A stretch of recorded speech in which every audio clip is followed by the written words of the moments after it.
Hi all of you, good morning. నా పేరు YKV Hariprasad. 2008 DSC physical science school assistant, MSc MEd.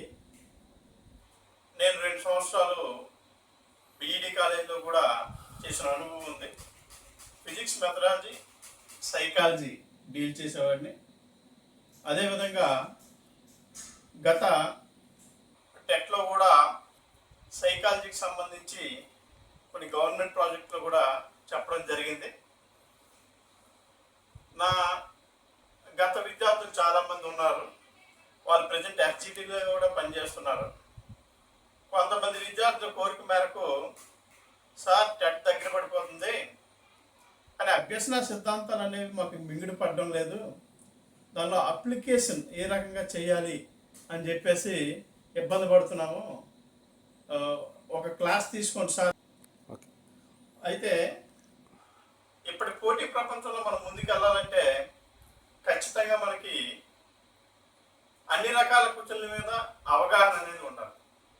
మీ అందరికీ తెలుసు, ప్రశ్నలు అనేవి నాలెడ్జ్, అండర్స్టాండింగ్, అప్లికేషన్, ఎనాలసిస్ అన్ని రకాలుగా వస్తూ ఉంటాయి క్వశ్చన్లు. అయితే ఈ నాలెడ్జ్ ఓరియంటెడ్ క్వశ్చన్లు ఎవరు చదివినా దానికి ఒకటే ఆన్సర్, 2, 5 అంతా 10. నువ్వు చెప్పిన అదే ఆన్సరు, నేను చెప్పిన అదే ఆన్సరు, ఎవరు చెప్పినా అదే ఆన్సర్ అనమాట. అలా కాకుండా అవగాహన, వినియోగం, అండర్స్టాండింగ్, అప్లికేషన్, ఈ రకాలైన బిట్లు మనం చెప్పేటప్పుడు ఖచ్చితంగా మనకి కాన్సెప్ట్ మీద అవగాహన అనేది ఉండాలి. ఒకప్పుడు బిట్లు ఎలా ఉండే ఒక చిన్న ఉదాహరణ చెప్తున్నాను. సైన్స్లో బిట్ అడుగుతాను. మంటలను ఆర్పడానికి ఉపయోగించే వాయువు ఏది అని అడిగారు అప్పట్లో. అది నాలెడ్జ్ ఓరియంటెడ్ కార్బన్ డైఆక్సైడ్ అని చెప్పేసి రాశారు. కానీ ఇప్పుడు ఆ రకమైన బిట్ ఎక్కడా మీకు కనిపించదు. మంటలు ఆర్పడానికి కార్బన్ డైఆక్సైడ్నే ఎందుకు వాడతారు అని అడుగుతారు అనమాట. అంటే ఒక్కసారి వెనక్కి వెళ్తే ఇక్కడ క్వశ్చన్లోనే ఆన్సర్ ఉంది, ఆ ఆన్సర్ని అప్లికేషన్లో పెట్టాడు.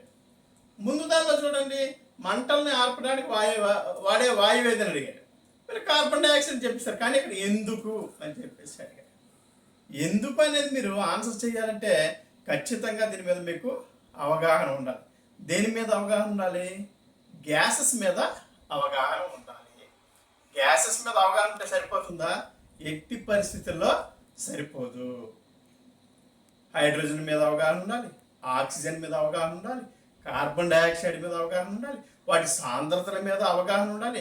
ఒకసారి గమనించండి, అన్నిటి దగ్గర అవగాహన అనే పదాన్ని మాత్రమే వాడుతున్నాను.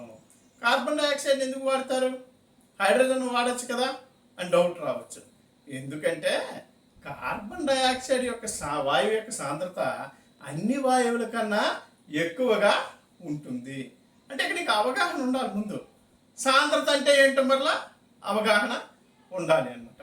అంటే హైడ్రోజన్ సాంద్రత కార్బన్ డైఆక్సైడ్ కన్నా ఎక్కువ, ఆక్సిజన్ సాంద్రత కార్బన్ డైఆక్సైడ్ కన్నా తక్కువ. చిన్న కరెక్షన్ చూడండి, నేను ఒక తప్పు స్టేట్మెంట్ ఇచ్చాను కానీ కామ్గా చూస్తుంటారు అందరూ. ఇక్కడ హైడ్రోజన్ కార్బన్ డైఆక్సైడ్ తీసుకున్నట్లయితే సాంద్రత కార్బన్ డైఆక్సైడ్దే ఎక్కువ. అన్నిటికన్నా తేలికైన వాయువు హైడ్రోజన్ అయితే బరువు అయింది కార్బన్ డైఆక్సైడ్. తేలిక, బరువు. తేలికైందంటే దాని సాంద్రత తక్కువ ఉంటుంది, బరువు అనేది అంటే ఎక్కువగా ఉంటుంది. అంటే మంటల్ని ఎందుకు ఆర్పడానికి ఉపయోగిస్తారు అంటే అక్కడ కార్బన్ డైఆక్సైడ్ యొక్క సాంద్రత ఎక్కువని. అయితే దేనికన్నా ఎక్కువ? ఆక్సిజన్ కన్నా ఎక్కువ ఉండాలి. సరే, ఆక్సిజన్ కన్నా ఎందుకు ఎక్కువ ఉండాలి మీకు డౌట్ రావచ్చు. మంటలు మండడానికి ఉపయోగపడే వాయువు ఏది? ఆక్సిజన్. మంటలు ఆర్పడానికి ఉపయోగపడే వాయువు ఏది? Carbon dioxide. ఎప్పుడైతే కార్బన్ డైఆక్సైడ్ యొక్క సాంద్రత ఆక్సిజన్ సాంద్రత కన్నా ఎక్కువైందో ఆ మంటలు మండే పదార్థం చుట్టూ నువ్వు కార్బన్ డైఆక్సైడ్ స్ప్రే చేసావు అనుకోండి, మరి ఆక్సిజన్ లోపలికి వెళ్ళడానికి వేరే స్పేస్ అనేది ఉండదు. అలాంటప్పుడు ఆ మంట మండే పదార్థానికి ఆక్సిజన్ అనేది అందక అది ఆరిపోతుంది అనమాట. అది చూసారా, ఇక్కడ ఎన్ని రకాలైన ప్రశ్నల మీద మీకు అవగాహన ఉండాలి. ఆక్సిజన్ యొక్క సాంద్రత మీద అవగాహన ఉండాలి, కార్బన్ డైఆక్సైడ్ యొక్క సాంద్రత మీద అవగాహన ఉండాలి. అలాంటప్పుడు మాత్రమే ఈ క్వశ్చన్కి మీరు ఆన్సర్ చేయగలరు అనమాట. అయితే మీకు మనోవిజ్ఞాన శాస్త్రాన్ని ఇంకా నేను ప్రారంభించలేదు కాబట్టి సైన్స్లో ఒక చిన్న క్వశ్చన్ మీకు విడిచిపెట్టడం జరిగిందనమాట. అయితే డైరెక్ట్ ఈ పాయింట్కి వచ్చేద్దాం. ఇక్కడ అభ్యసనం టాపిక్లో అభ్యసన సిద్ధాంతాలు. అభ్యసన సిద్ధాంతాలు మనం తీసుకున్నట్లయితే ఫస్ట్ శాస్త్రీయ నిబంధన సిద్ధాంతము, క్లాసికల్ కండిషనింగ్ థియరీ. శాస్త్రీయ నిబంధన సిద్ధాంతము, క్లాసికల్ కండిషనింగ్ థియరీ.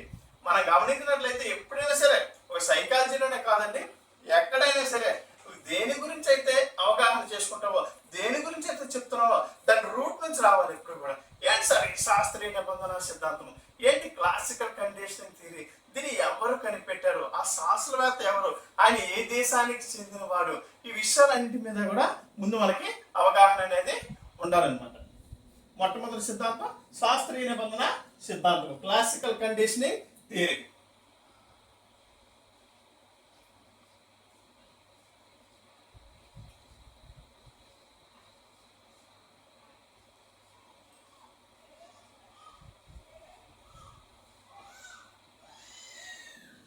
చూడండి ఒకసారి, శాస్త్రీయ నిబంధన సిద్ధాంతము, క్లాసికల్ కండిషనింగ్ థియరీ.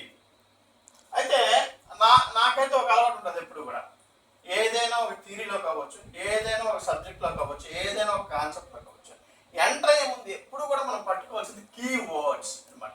మనం పట్టుకోవాల్సింది ఏంటంటే కీవర్డ్స్ పట్టుకోవాలి. ఈ శాస్త్రీయ నిబంధన సిద్ధాంతంలోని కీవర్డ్స్ ఉంటాయి. ఏంటంటే ఇవి ఉద్దీపన, ప్రతిస్పందన, నిబంధనము, 3 కీవర్డ్స్ ఉంటాయి అన్నమాట.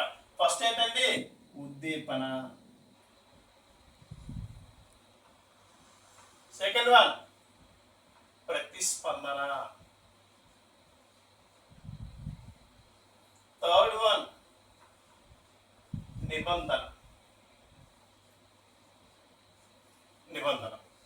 ఫస్ట్ ఈ 3 వర్డ్స్ మీద, ఈ 3 పదాల మీద మనకు అవగాహన ఉండాలి. శాస్త్రీయ నిబంధన సిద్ధాంతంలోకి వెళ్ళే ముందు ఎప్పుడు కూడా ఏంటి సార్ ఉద్దీపన ఏంటి, ప్రతిస్పందన ఏంటి, నిబంధన ఏంటి. ఫస్ట్ ఈ ఉద్దీపన ప్రతిస్పందన మనం తీసుకుందాము. అయితే ఉద్దీపన ప్రతిస్పందన సైకాలజీలో గమ్మం ఉందండి. ఎప్పుడు కూడా తెలిసిన విషయాన్ని తెలియనట్టు చెప్పి మనం తెలియజేస్తాం, అదే సైకాలజీ. సింపుల్ థింగ్ ఏం లేదు, తెలిసిందే ఉద్దీపన ప్రతిస్పందన. దీన్ని మనం తెలుగులో మాట్లాడుకున్నాం అనుకోండి, ఉద్దీపన అంటే ప్రశ్న, ప్రతిస్పందన అంటే జవాబు, అదే ఉద్దీపన ప్రతిస్పందన. సైన్స్లో మాట్లాడుకున్నాం అనుకో చర్య, ఉద్దీపన అంటే ప్రతిస్పందన అంటే ప్రతిచర్య. అంటే మీకు ఒక అవగాహన చెప్తున్నాను అనమాట. అంటే ఉద్దీపన అంటే ఏంటి, ప్రతిస్పందన అంటే ఏమిటి. ఒక దట్స్ ఇట్. నిబంధనము అంటే ఏంటి, దానిలో ఉంది బాండింగ్. నిబంధనము అంటే బాండింగ్ చేయడం అనమాట. నిబంధనము అంటే ఒక చిన్న కప్తోని నేను ఎంటర్ అవుతాను. ఈ 3 గురించి కూడా మీకు తెలిసిపోతుంది. నేను బీఈడి కాలేజ్లో చేసే రోజుల్లోనే ఏం చేసేవాడిని అంటే, ప్రతిరోజు ఫస్ట్ పీరియడ్ సైకాలజీ అంటే నేను క్లాస్కు వెళ్ళే ముందు నాకు ఒక మంచి అలవాటు. ప్రతిరోజు కూడా ఉదయాన్నే నేను కోవిలికి వెళ్ళేవాడు. కోవిలికి వెళ్ళేసి మంచి స్వీట్ ప్రసాదం తీసుకెళ్ళేవాడిని. తీసుకెళ్తూ ఆ ప్రసాదం ఏదైతే ఉందో దాన్ని తీసుకొచ్చి నేను మొదటి క్లాస్ ఎవరికైతే చెప్తానో వాళ్ళకి ఇచ్చేవాడిని అనమాట. ఇది నాకు ఒక మంచి అలవాటు. ఇదంతా కూడా మంచి అలవాటు అనమాట. అయితే సోమవారం ఒకరోజు చక్కగా ఈశ్వరుడు కోరికలండి మోతిచూర్ లడ్డు తీసుకున్నాను. పూజ అయిపోయింది, క్లాస్కి వస్తున్నాను అనమాట.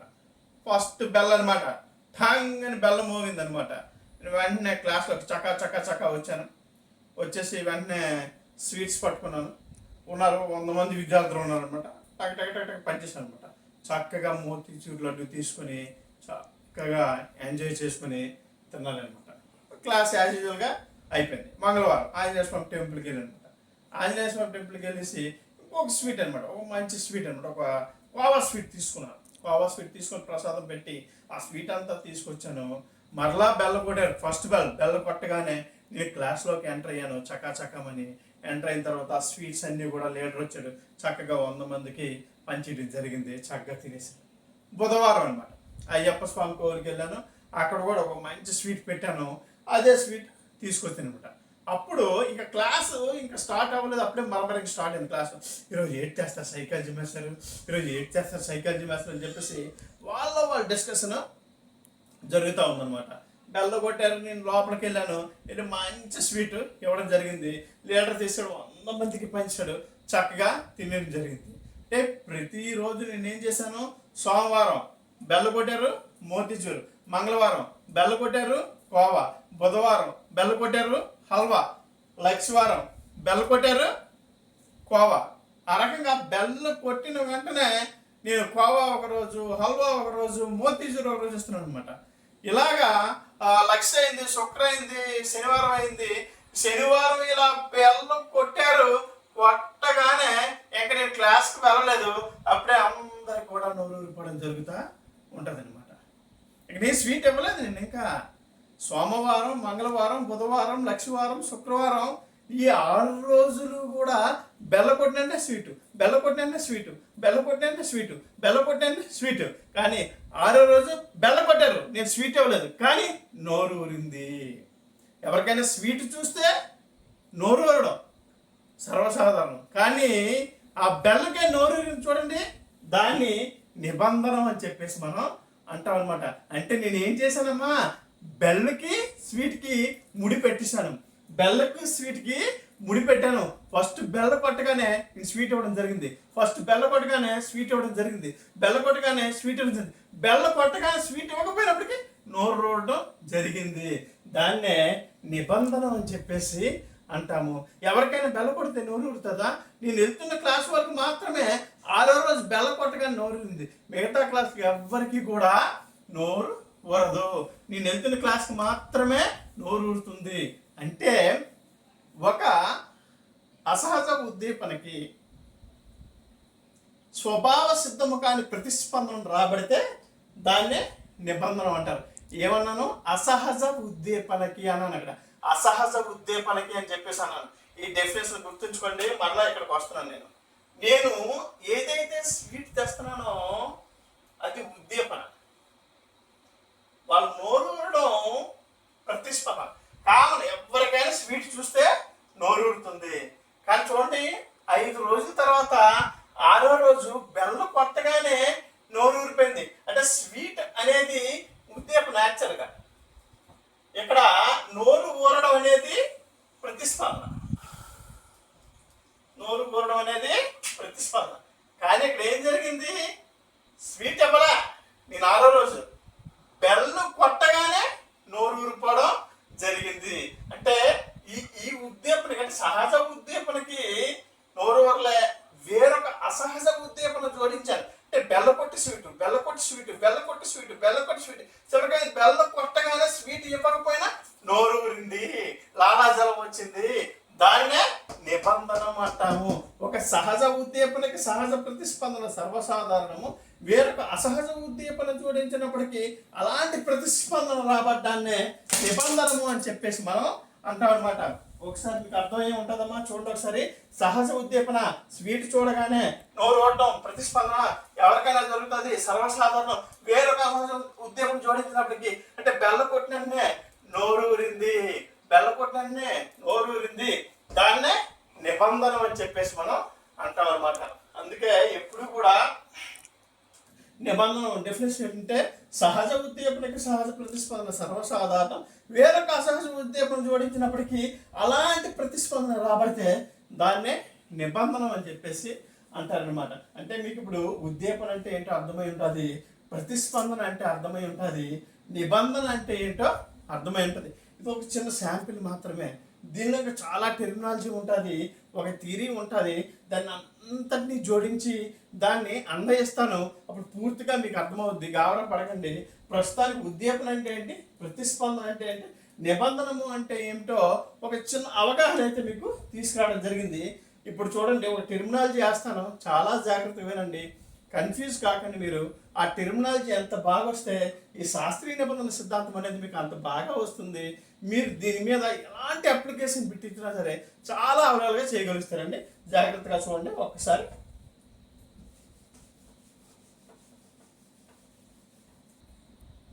ఇప్పుడు చూడండి కొంత టెర్మినాలజీ. సహజ ఉద్దీపన, సహజ ప్రతిస్పందన, అసహజ ఉద్దీపన, అసహజ ప్రతిస్పందన.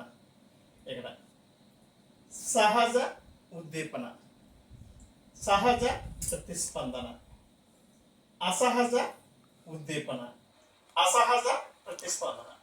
దీన్ని ఒక్కసారి ఈ టెర్మినాలజీని ఇంగ్లీష్లో ఒక్కసారి, సహజ ఉద్దీపన అంటే దీన్ని ఎటువంటి కండిషన్ లేదు కదా, యుసిఎస్,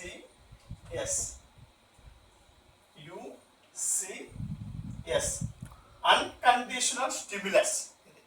ఎటువంటి కండిషన్ లేదు అంటే సహజంగా ఉంది. సహజ ఉద్దీపన, సహజ ప్రతిస్పందన యుసిఆర్. అన్కండిషనల్ రెస్పాన్స్ అంటే ఎటువంటి కండిషన్ లేదు, సహజంగా ఉంది, అది సహజ ప్రతిస్పందన. ఇది అసహజ ఉద్దీపన, కండిషనల్ స్టిమ్యులస్. దానికి ఒక నిబంధన ఉంది, ఒక కండిషన్ ఉంది, అందుకే అసహజ ఉద్దీపన. అసహజ ప్రతిస్పందన సిఆర్, కండిషనల్ రెస్పాన్స్. ఇది ఇంగ్లీష్లో అనమాట. Unconditional stimulus, unconditional response, conditional stimulus, conditional response. దీన్ని తెలుగులో చూడండి, సహజ ఉద్దీపన, సహజ ప్రతిస్పందన. వీటిని నిర్నిబంధిత ఉద్దీపన, నిర్నిబంధిత ప్రతిస్పందన. అంటే ఎటువంటి నిబంధన లేదు, నిర్నిబంధిత ఉద్దీపన, నిర్నిబంధిత ప్రతిస్పందన. ఇక్కడికి వచ్చినప్పటికి నిబంధిత ఉద్దీపన, నిబంధిత ప్రతిస్పందన అంటే కండిషన్ అనేది ఉంది అన్నమాట. అందువల్ల లేదా చూడండి, దీన్నే అసహజ ఉద్దీపనే మూడు పేర్లు: అసహజ ఉద్దీపన, నిబంధిత ఉద్దీపన, కృత్రిమ ఉద్దీపన. అసహజ ప్రతిస్పందన చూడండి, కృత్రిమ ప్రతిస్పందన, నిబంధిత ప్రతిస్పందన, అసహజ ప్రతిస్పందన. దీనికి అనుకోండి, సహజ ఉద్దీపన, సహజ ప్రతిస్పందన, నిర్నిబంధిత ఉద్దీపన, నిర్నిబంధిత ప్రతిస్పందన. అంటే ఎటువంటి బాండింగ్ లేదనమాట. అందుకే మీకు సింపుల్గా రాశారు unconditional stimulus, unconditional response, conditional stimulus, conditional response అని చెప్పేసి చెప్పడం జరిగింది. ఏంటి సార్ ఇవన్నీ కూడా అంటే, ఇప్పుడు మనం ఏం చేద్దామంటే ఈ థియరీలోకి ఎంటర్ అయిపోతాం. నేను ఇంత చూడండి, ఒక మీకు చిన్న కథ చెప్పాను అనమాట. బెల్ల కొట్టగానే స్వీట్ ఇస్తున్నాను, బెల్ల కొట్టగానే స్వీట్ ఇస్తున్నాను. జనరల్గా స్వీట్ సహజ ఉద్దీపన, స్వీట్ చూస్తే నోరు ఊరడం సహజ ప్రతిస్పందన, నోరు ఊరి లాలాజలం రావడం సహజ ప్రతిస్పందన. నేనేం చేశాను, దానికి ఒక అసహజ ఉద్దీపన జోడించాను. ఏంటది? బడిగంట. అంటే బెల్ కొట్టాను, బెల్ కొట్టి ఏం చేశాను, స్వీట్ ఇవ్వడం మొదలుపెట్టాను. లాస్ట్ స్టేజ్లో ఏమైంది, బెల్ కొట్టాను, స్వీట్ ఇవ్వకపోయినా లాలాజలం వచ్చింది. అదే అసహజ ప్రతిస్పందన. Very clear. ఇంకొకసారి చూడండి, స్వీట్ సహజ ఉద్దీపన అంటే ఏదైనా ఒక పరిస్థితికి కానీ, ఏదైనా ఒక వస్తువుకి కానీ అందరికీ ఒకేలాంటి స్పందన వస్తే సహజ ఉద్దీపన, సహజ ప్రతిస్పందన. అలా కాకుండా పర్టికులర్ కొంతమందికి సిగ్నిఫికెంట్ పర్సన్స్కి మాత్రమే వస్తే అసహజ ప్రతిస్పందన అవుతుంది. ఇక్కడ చూడండి, నేను వెళ్ళేటప్పుడు సైకాలజీ క్లాస్ చెప్పేవాడిని. ఆ క్లాస్కి మాత్రమే బెల్ల కొడితే నోరూరింది, మిగతా క్లాసులకు అవ్వలేదు కదా. అందువల్ల వాళ్ళందరూ కూడా కండిషనింగ్ చేయబడ్డారు, నా చేత నిబంధనలు చేయబడ్డారు. అందుకే స్వీట్ చూడకుండానే బెల్ల సౌండ్కి వాళ్ళకి నోరూరడం జరిగింది. అందుకే చెప్పాను, నేను ఏదైతే స్వీట్ ఇచ్చానో సహజ ఉద్దీపన, వాళ్ళకి స్వీట్ చూడగానే నోరూరడం సహజ ప్రతిస్పందన.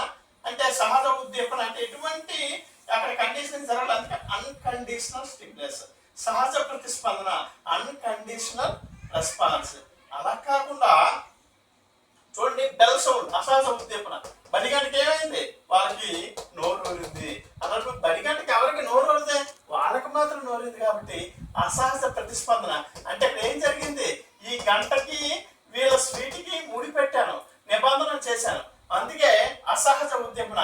కండిషనల్ స్టిమ్యులస్ ఆల్రెడీ కండిషన్ జరిగిపోయింది. దేంతో జరిగిపోయింది, బడిగంటతో జరిగిపోయింది. బడిగంట కొట్టగానే వచ్చింది. అంటే బడి గంటకు మాత్రమే వీళ్ళకి మాత్రమే లాలాజలం వస్తుంది, మిగతా క్లాసులకు రాదనమాట. వీళ్ళు మాత్రమే కండిషనింగ్ చేయబడ్డారు, వీళ్ళు మాత్రమే నిబంధనలు చేయబడ్డారు, అందువల్ల వాళ్ళకి మాత్రమే లాలాజలం వచ్చింది. అందుకే దీన్ని అసహజ ప్రతిస్పందన. సహజ ఉద్దీపనకి సహజ ప్రతిస్పందన సర్వసాధారణం.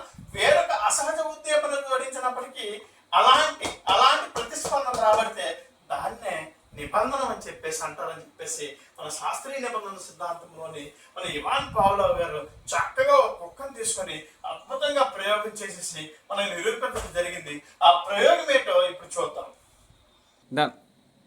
ఇప్పుడు మనకి ఇవాన్ పావ్లోవ్ గారు ఒక కుక్క మీద ప్రయోగం చేశారు. దాన్ని చాలా సింపుల్గా చెప్తాను. నేను ముందు చెప్పిన యూసిఆర్, యూసిఎస్, సిఎస్, సిఆర్ వీటి మీద మీకు అవగాహన ఉన్నట్లయితే మీరే ఇక్కడికి వచ్చి చెప్తారనమాట. అలా అసలు వెరీ సింపుల్ అండి. నేనేం చేయలేదు అక్కడ. ఆయన చక్కగా ఆకలిగా ఉన్న ఒక కుక్కను తీసుకొచ్చాడు. ఒక టైమర్ పెట్టడం జరిగింది. టైమర్ పెట్టేసి రోజు 12 గంటలు అనుకోండి, మధ్యాహ్నం 12 గంటల బర్త్డే సమయం మధ్యాహ్నం 12 గంటలు ఆ టైంకి ఆహారం పెట్టడం మొదలుపెట్టాడు. ఇవాళ చక్కగా మన కుక్క ఇక్కడ ఉంది, దీని పేరు బ్రూనో అనుకుందాం. అండి కుక్క పేరు బ్రూనో మొదలు పెట్టారు. కరెక్ట్గా 12 అయింది. ఫుడ్ తీసుకెళ్ళారు.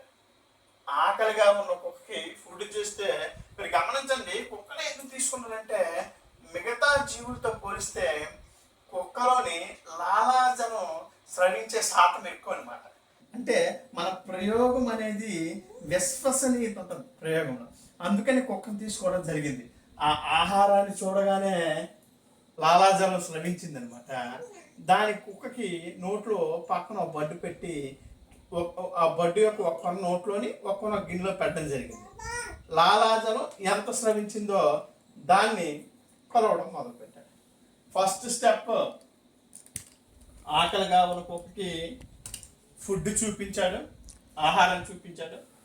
చూపించిన తర్వాత ఆ కుక్కకి ఒక బడ్డుని ఒక కొన నోట్లోని ఒక కొన ఒక బౌల్లో పెడితే ఆ ఆహారాన్ని చూసినప్పుడు ఆ లాలాజలం ఎంత స్రవిస్తుందో ఆ క్వాంటిటీని కూడా కాలిక్యులేట్ చేయడం జరిగింది. అంటే ఆహారం చూస్తే ఎవరికైనా నోరు ఉంటుంది కదా.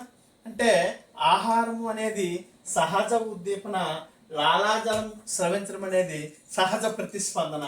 అంటే అన్కండిషనల్ స్టిమ్యులస్, ఎటువంటి కండిషన్ జరగలేదు, అందులో అన్కండిషనల్ స్టిమ్యులస్, ఎటువంటి కండిషన్ లేని ఉద్దీపన అంటే సహజ ఉద్దీపన.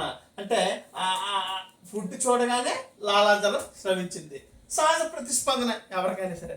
ఫస్ట్ స్టెప్ అలా చేశాడు.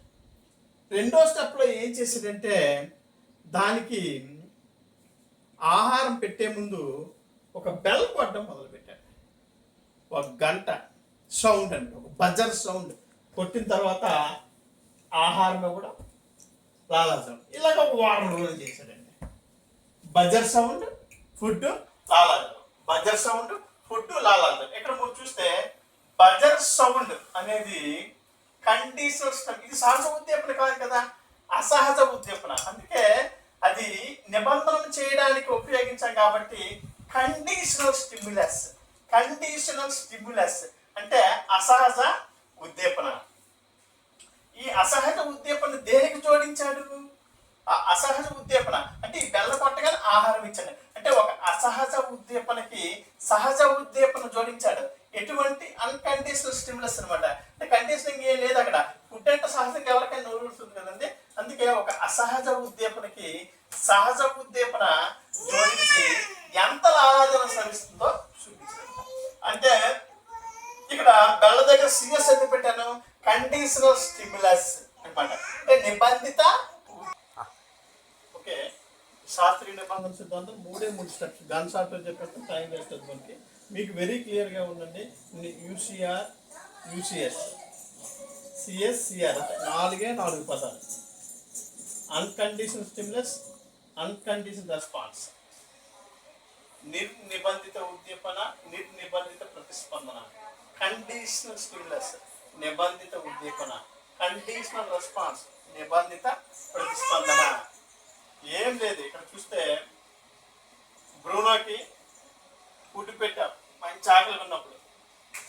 సిక్రీట్ చేయడం జరిగింది. అది ఎంత ఎంఎల్లో చూసుకున్నాం. సెకండ్ స్టెప్ లో ఏం చేసామంటే సహజ ఉద్దీపనకి ముందుగా ఒక అసహజ ఉద్దీపన జోడించాం. Conditional stimulus. దేనికి? సహజ ఉద్దీపనకి. అన్కండిషనల్ స్టిమ్యులస్ కి. ఇదిగోండి సిఎస్ ప్లస్ యూసిఎస్ అనమాట. బజర్ సౌండ్ చేసి నువ్వు ఆహారం తీసుకెళ్తున్నావు, సలైవ వస్తుంది. బెల్లం కొట్టావు, ఫుడ్ తీసుకెళ్ళావు, సలైవ. బెల్లం కొట్టావు, ఫుడ్ తీసుకెళ్ళావు, సలైవ. బెల్లం కొట్టావు, ఫుడ్ తీసుకెళ్ళావు, సలైవ. బెల్లం కొట్టావు బట్ ఫుడ్ తీసుకెళ్ళదు, కానీ సలైవ వచ్చింది. అంటే ఫుడ్ చూడకుండానే బెల్ల సౌండ్కే సలైవ వచ్చింది. అంటే బెల్ల సౌండ్ కండిషనల్ స్టిమ్యులస్, అంటే నిబంధన జరిగిపోయింది. అంటే నిబంధిత ఉద్దీపన. బెల్ల సౌండ్కే ఇక్కడ సలైవ వచ్చింది కాబట్టి కండిషనల్ రెస్పాన్స్, అంటే నిబంధిత ప్రతిస్పందన. ఆహారానికి లాలాజలం స్రవించడం సర్వసాధారణము. బెల్ల సౌండ్కి కూడా లాలాజలం స్రవించింది. దీన్నే నిబంధనము అంటారు. సహజ ఉద్దీపనకి సహజ ప్రతిస్పందన సర్వసాధారణము. వేరొక అసహజ ఉద్దీపన జోడించినప్పటికీ అలాంటి ప్రతిస్పందన రాబడితే దానినే నిబంధనం అంటారని చెప్పేసి ఇవాన్ పవర్ చాలా చక్కగా చెప్పడం జరిగిందనమాట. చూడండి, వెరీ క్లియర్. ఇక్కడ మీరు గమనించండి, మీరు ఆహారము అనేది సహజ ఉద్దీపన, అన్కండిషనల్ స్టిమ్యులస్. నిర్నిబంధిత ఉద్దీపన. ఇక్కడ లాలాజలం స్రవించిన అన్కండిషనల్ రెస్పాన్స్, నిర్నిబంధిత ప్రతిస్పందన. సహజ ఉద్దీపన అన్న నిర్నిబంధిత ఉద్దీపన అన్న ఒకటే. సహజ ప్రతిస్పందన అన్న నిర్నిబంధిత ప్రతిస్పందన అన్న ఒకటే. కండిషనల్ స్టిమ్యులస్ అంటే నిబంధిత ఉద్దీపన, కండిషనల్ రెస్పాన్స్ అంటే నిబంధిత ప్రతిస్పందన. నిబంధిత ఉద్దీపన అన్న కృత్రిమ ఉద్దీపన అన్న అసహజ ఉద్దీపన అన్న ఒకటే. నిబంధిత ప్రతిస్పందన అన్న అసహజ ప్రతిస్పందన అన్న కృత్రిమ ప్రతిస్పందన అన్న ఒకటే. ఇవన్నీ కూడా మీకు అవగాహన ఉండాలి. ఎట్టి పరిస్థితుల్లో కూడా ఒక్కసారి గాబరా పడకుండా 2-3 సార్లు విన్నట్లయితే మీరు శాస్త్రీయ నిబంధనల సిద్ధాంతాన్ని ఎట్టి పరిస్థితుల్లో మీరు ఇంకోసారి చూడాల్సిన పని అయితే ఉండదు. సహజ ఉద్దీపనకి సహజ ప్రతిస్పందన సర్వసాధారణం. వేరొక అసహజ ఉద్దీపన జోడించినప్పటికీ అలాంటి ప్రతిస్పందన రాబడితే ఎలాంటిది? నువ్వు ఆహారం చూసినప్పుడు ఏ రకంగా లాలాజలం స్రవించిందో బెల్ల సౌండ్కే గుడ్డు ఇవ్వకపోయినా లాలాజలం స్రవించింది.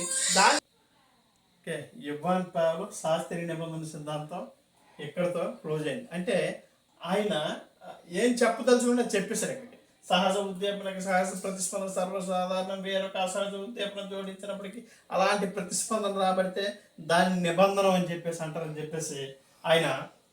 అయితే ఈ నిబంధన చేశారు సార్, జీవితాంతం ఒక్క బెల్ల కొడితే లాలాజలం స్రవించడమేనా అని చెప్పేసి మీ అందరికి డౌట్ రావచ్చు. అందుకని చెప్పేసి ఆయన కొన్ని సూత్రాలు కూడా ప్రవేశపెట్టడం జరిగింది. దానిలో మొట్టమొదటిది పునర్బలన నియమం. మొట్టమొదటిది పునర్బలన నియమం.